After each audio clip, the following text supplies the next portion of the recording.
बताएंगे अशोक चौहान, जो Sudarshan news channel जो है उसके संपादक हैं। उन्होंने एक अलग तरह की एक मुहिम छेड़ दी है, जो कि कार्यपालिका में सर्वोच्च पद आईएएस, आईपीएस और इस तरह के जो पद हैं उन पर मुस्लिमों का आना एक जिहाद के तहत हो रहा है। ये उन्होंने एक टीजर बनाकर बाकायदा अपने चैनल पर प्रसारित किया है और उस पर एक बड़ी लंबी चौड़ी एक बहस छेड़ दी है। तो ऐसे कैसे देखते हैं आप? देखिए, एकदम मैं उनकी बात का समर्थन करना चाहता हूँ। एकदम जिहाद के तहत ही हो रहा है, बिल्कुल इसमें कोई शक शुबे की गुंजाइश नहीं। और वो जिहाद है, और मुसलमानों ने बहुत देर से इस जिहाद को उठाया, बाबा साहब के मिशन वाले। तो मुझे इस बात का दुख भी है। मिशन है कि संवैधानिक व्यवस्था में अपना जो अधिकार है, ज़्यादा मेहनत करके इन जो मनुवादी व्यवस्था है, जो किसी भी एससी, एसटी, ओबीसी और माइनॉरिटी के व्यक्ति को किसी भी पद पे आने से रोकती है। तो यदि किसी अपर कास्ट को 1 गुना मेहनत करनी पड़ती है, तो एससी, एसटी, ओबीसी और माइनॉरिटी वाले को उस पद पे आने के लिए कम से कम 50 गुना ज़्यादा मेहनत करनी पड़ती है। तो ये जिहाद ही है, इंसाफ के लिए, बराबरी के लिए। जिहाद का मतलब होता है इंसाफ के लिए लड़ना, जिहाद का मतलब होता है बराबरी के लिए लड़ना। और ये अच्छी बात है, सबसे अच्छी बात है कि मुस्लिम कम्युनिटी के लोग, जो कि 15% है, वो इस बात का जिहाद कर रहे हैं कि वो बाबा साहब द्वारा बनाए गए संविधान में जो पद दिए गए हैं, जो 15% बाबा साहब के ड्रीम के हिसाब से उनके पद थे, उन पे जो कि वो 1-1.5% है अभी, उस पे वो 15% तक आने के लिए दिन रात पढ़ाई कर रहे हैं, दिन रात मेहनत कर रहे हैं, ताकि वो कम से कम 50 गुना ज्यादा, जो अपर कास्ट के लोग हैं उनसे 50 गुना ज्यादा जो है रिटर्न में मेहनत करके एग्जाम लिख सकें। और इंटरव्यू में भी कम से कम अगर वो 50 गुना ज्यादा बेटर परफॉर्म नहीं करेंगे, तो एक भी एससी, एसटी, ओबीसी और माइनॉरिटी का व्यक्ति ना इंटरव्यू में पास होगा, ना किसी रिटर्न एग्जाम में पास होगा। तो हमारे लिए तो क्राइटेरिया है ही, हमें जिहाद करना ही पड़ता है एससी, एसटी, ओबीसी और माइनॉरिटीज को। जैसे एकलव्य का एग्जाम्पल है, मैंने एक सुप्रीम कोर्ट में भी बहस करते हुए एग्जाम्पल दिया था कि हर जगह द्रोणाचार्य बैठे हैं यहाँ पे। अगर आप सबसे अच्छे होगे तो आपकी उंगली काट लेंगे, अंगूठा काट लेंगे। अगर आप बोलने में सबसे अच्छे होगे तो आपकी जबान काट लेंगे। अगर आप सोचने में सबसे अच्छा होगे तो आपके दिमाग में इंजेक्शन लगा के आपका दिमाग छन्नी कर देंगे। इस प्रकार के द्रोणाचार्य बैठे हैं। तो हमें तो हर चीज जो किसी अपर कास्ट सो कॉल्ड मनुवादी मानसिकता वाले को 1 कदम चलने में मिलती है, हमें 50 कदम चलने में मिलती है। तो हमारा हर कदम जिहाद है, हमारा हर कदम डिस्पैरिटी से लड़ना है। तो जो ये अशोक चौहान के हैं, ये एकदम ठीक कह रहे हैं, एकदम ठीक कह रहे हैं, इसमें कोई गलत बात नहीं है। हम सब लोगों के लिए जिहाद ही है। लेकिन आप एससी कम्युनिटी का जिहाद देख लीजिए, जब एससी, एसटी कम्युनिटी के लोगों का जिहाद देख लीजिए। वो लोग जब कोई एग्जाम पास करते हैं तो उनके माता पिता सुबह 6 बजे नौकरी करने निकल जाते हैं, तब आके अगर वो 12वीं के एग्जाम को पास करते हैं, वो बच्चा जो कि माँ बाप के साथ काम करने में उनका हाथ बटाता है, वो अगर पढ़ाई करके भी अगर 50% नंबर लाता है, तो वो 50% आप लोगों को समझना चाहिए उस 100% से कहीं ज्यादा हैं जिनके माँ बाप उनके लिए ट्यूटर्स लगाते हैं, उनको सबसे अच्छे स्कूलों में भेजते हैं, उनके सर पे बैठे रहते हैं कि आज मेरे बच्चे ने कितनी पढ़ाई की। दूसरी तरफ वो एससी और एसटी कम्युनिटी के लोग हैं जिनके माँ बाप सुबह काम पे निकल जाते हैं, वो अपने आप मेहनत करके 50% नंबर लाते हैं। तो ये 50% कम से कम 500% के बराबर होते हैं।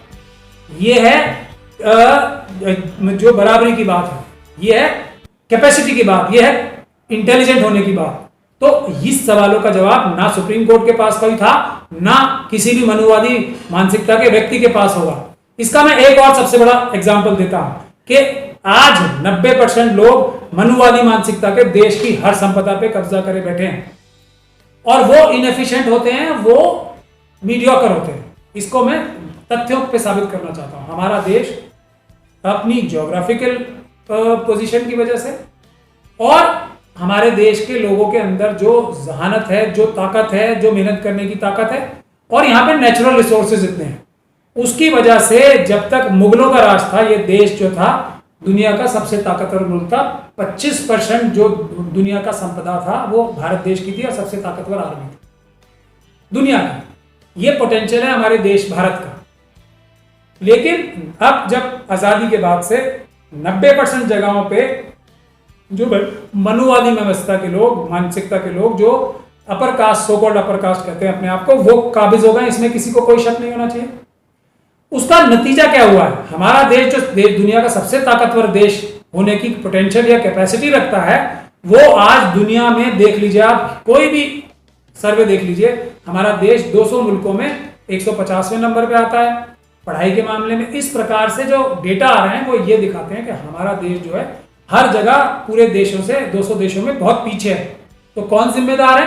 जो 90% जगहों पे बैठे हैं कब्जा करके। कैसे? बाकी सब लोगों को, जो एफिशिएंट हैं, जो काम करने वाले हैं, जो मेहनती हैं, जो ज़हीन हैं, जो इंटेलिजेंट हैं, उन लोगों को ब्लॉक करके हटा के अब छल कपट से अपनी ताकत के बेसिस पे या अपनी दिमाग के अपनी विद्वता के बेसिस पे नहीं, छल कपट से जो रोके हुए हैं उनकी बेसिस पे। तो इससे साफ साबित होता है कि जो सो कॉल्ड अपर कास्ट है और जो मनुवादी मानसिकता के लोग हैं, वही इस देश को पीछे रखने के जिम्मेदार हैं, क्योंकि वो कॉम्पिटेंट नहीं। ये कहना कि रिजर्वेशन का मतलब मीडियोक्रिटी है और जो इनकॉम्पिटेंस है, ये सरासर झूठ है, बल्कि इसका उल्टा सच है। इसका कोई तथ्यात्मक जवाब देने के लिए कोई भी मनुवादी मानसिकता का व्यक्ति तैयार नहीं होता। सर, जिस तरह से जिहाद को बदनाम करने की कोशिश की गई है, आपसे मैं थोड़ा मतलब समझना चाहूँगा, क्योंकि जो मुस्लिम हैं वो शायद जिहाद का मतलब समझते हैं, लेकिन जो एक कट्टरवादी हिंदू या हिंदू कम्युनिटी के लोग हैं या धर्म के लोग हैं, वो ये बात नहीं समझ पाते हैं। जिहाद का मतलब समझते ही उनके दिमाग में वही चीज़ आ जाती हैं कि जिहाद एक आतंकवादी कोई विचारधारा है या कोई मतलब इस तरह। जिहाद का थोड़ा मतलब समझा दीजिए सर। जिहाद का मतलब है सच्चाई, ईमानदारी, जस्टिस और बराबरी के लिए लड़ाई करना, और बाबा साहब के तरीके से लड़ाई करना, कलम के तरीके से।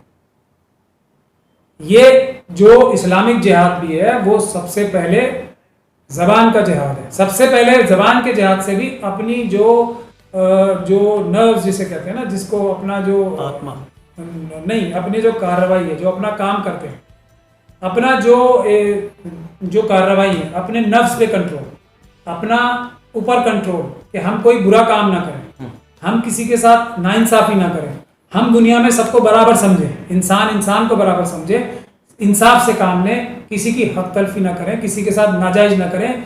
ये जिहाद जो है जिहादुल कबीरा माना जाता है, जो सबसे बड़ा जिहाद है, अपने ऊपर कंट्रोल, नाइंसाफी ना करने। उसके बाद दूसरों के लिए अगर कोई मजलूम है, जो कमजोर है, उसके लिए उसकी हक की लड़ाई लड़ना जिहाद होता है। जो ये जिहाद का मतलब मनुवादी मानसिकता के लोग और जो विश्व में दूसरे अलग अलग तरह के मनुवादी मानसिकता के लोग बैठे हैं, वो उसका ऐसा मकसद दिखाते हैं कि किसी कमजोर के ऊपर हमला करना जिहाद है। वो जिहाद नहीं है, वो जिहाद का उल्टा है।